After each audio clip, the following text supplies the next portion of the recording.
السلام علیکم۔ آج کی اس ویڈیو میں اپنے ناظرین کو کائنات کے سب سے بڑے بلیک ہولز کے پراسرار وجود اور ارتقاء کی دلچسپ کہانی پیش کرتا ہوں۔ لیکن دوستو، اگر آپ نے ابھی تک میرے چینل کو سبسکرائب نہیں کیا ہے تو ابھی سے سبسکرائب کریں اور ساتھ میں بیل آئیکن کا بٹن بھی دبائیں۔ اربوں سالوں سے کہکشاں UC 11700 کے پھول کی پنکھڑیوں جیسے بازو خلا میں ایسے ہی گھومتے رہے ہیں، اس بات سے قطع نظر کہ اس دوران کتنے ہی قدرتی ٹاکروں اور ملاپ کے باعث دوسری کہکشاؤں کے وضع قطعی تبدیل ہو چکی ہے۔ ویسے تو کہکشاں UGC 11700 کی پنچکی نما شکل خاصی خوشنما دکھائی دیتی ہے، لیکن اس کے وسط میں ایک دیو ہیکل چیز بسی ہے۔ اس خوبصورت کہکشاں کے وسط میں اس کائنات کے سب سے پراسرار چیزوں میں سے ایک دیو ہیکل بلیک ہول موجود ہے۔ عمومی طور پر بلیک ہولز سورج سے 4 گنا بڑے ہوتے ہیں، تاہم ان کے دیو ہیکل رشتہ دار کروڑوں اور کئی اربوں گنا بڑے ہو سکتے ہیں۔ سائنسدانوں کا ماننا ہے کہ تقریباً ہر بڑی کہکشاں کے وسط میں ایک دیو ہیکل بلیک ہول موجود ہے، تاہم کسی کو تاحال یہ معلوم نہیں ہے کہ یہ وہاں کیسے پہنچے۔ اس بات کا پتہ چلانے کے لیے کہکشاں UGC 11700 مددگار ثابت ہو سکتی ہے۔ بلیک ہولز روایتی انداز میں کیسے وجود میں آتے ہیں اور حیت میں کیسے بڑھتے ہیں، اس میں کوئی ڈکی چھپی بات نہیں ہے۔ ٹوٹے ستارے جن کے پاس بقا کے لیے ایندھن نہیں بچتا، وہ ایک سپر نوا بن کر پھٹ جاتے ہیں اور ان کا تمام مادہ سکڑ کر ایک چھوٹے سے حصے میں جمع ہو جاتا ہے، لیکن اس کی وجہ سے یہ اتنے کثیف ہو جاتے ہیں کہ روشنی بھی ان کی شدید کشش شکل کے باہر نہیں نکل سکتی۔ بلیک ہولز کا تصور اب لگ بھگ 1 صدی سے موجود ہے اور مشہور سائنسدان Albert Einstein theory of general relativity یا عمومی نظریہ اضافت سے معلوم ہوتا ہے۔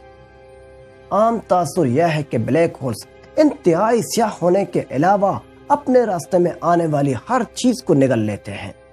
انہیں کائنات میں ایک ایسے ویکیوم کلیز کی طرح تصور کیا جاتا ہے جس کی فطرت میں تمام چیزوں کو نگل جانا ہے۔ چیزوں کو نگلتے نگلتے یہ اپنی جسامت میں بڑے ہو جاتے ہیں اور جسامت میں اضافے کے ساتھ بھوک میں بھی اضافہ شامل ہوتا ہے۔ آپ یہی سوچیں گے کہ پر تو یہ پراسرار نہ رہے اور یہ کہ دیو ہیکل بلیک ہول سب سے قدیم اور سب سے زیادہ بھوکے ہوں گے، تاہم حقیقت میں بلیک ہولز اپنی دیو جیسی شہرت کے برعکس کام کرتے ہیں۔ ان میں کسی چیز کو نگلنے کی صلاحیت حیران کن حد تک کم ہوتی ہے، چاہے ان کے ارد گرد بہت زیادہ ستارے ہی کیوں نہ ہوں۔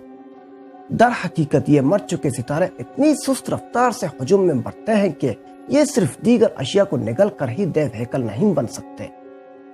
سمی تھیریز کہتی ہیں کہ فرض کریں کہ بگ بینگ سے 20 کروڑ سال بعد بننے والے ستارے بلیک ہولز میں تبدیل ہو گئے۔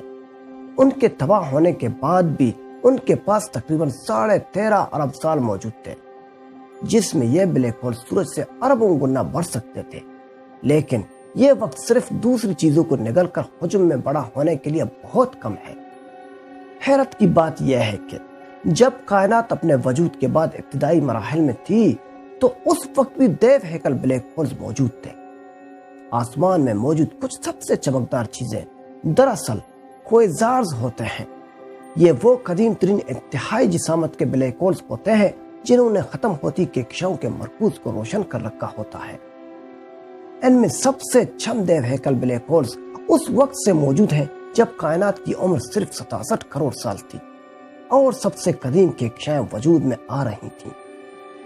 بلیک ہول کے وسط میں کیا ہے، دور سے بیٹھ کر جائزہ لینے والے ماہرین فلکیات کے لیے یہ جاننا خاصا مشکل ہے، مگر دیو ہیکل بلیک ہولز کسی ستاروں بری کہکشاں سے بھی زیادہ روشن ہو سکتے ہیں، اور جیسے جیسے یہ اپنے ارد گرد موجود اشیاء نگل جاتے ہیں، ان میں سے گاہے گاہے الٹرا وائلٹ شعاعیں بھی نکلتی ہیں۔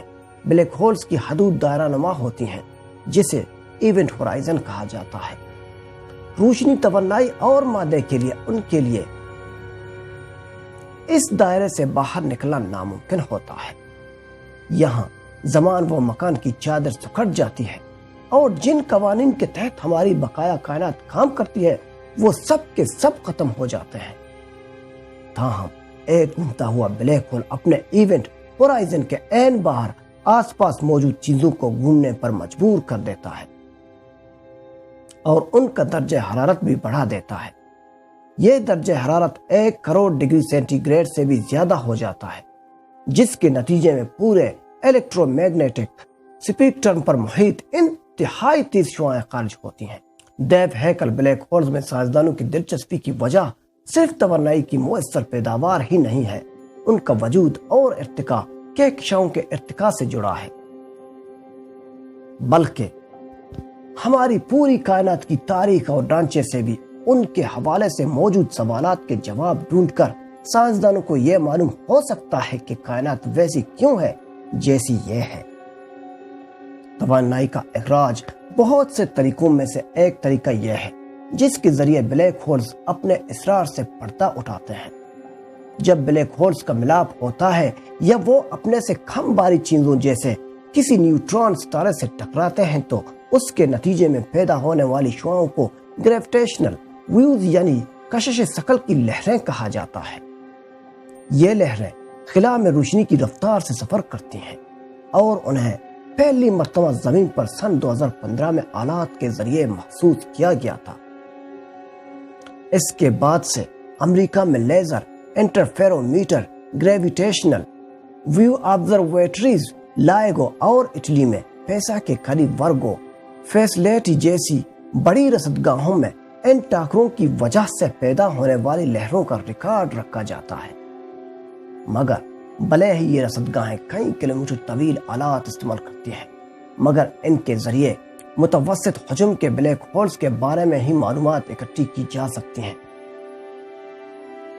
کم عمر کائنات کے پرہجوم ماحول میں یک کے بعد دیگرے ان درمیانے حجم کے بلیک ہولز کے درمیان ٹکراؤ ہوتے رہتے ہیں، جبکہ ساتھ ہی ساتھ قریب موجود مواد بھی ان میں تیزی سے اکٹھا ہوتا گیا، جس کی وجہ سے انتہائی بڑے حجم کے بلیک ہولز کی پیدائش ممکن ہوئی۔ لیکن اس کے باوجود اس نظریے میں کچھ مسائل ہیں کہ درمیانے حجم کے بلیک ہولز آگے چل کر انتہائی بڑے حجم کے بلیک ہولز کی وجہ بنے۔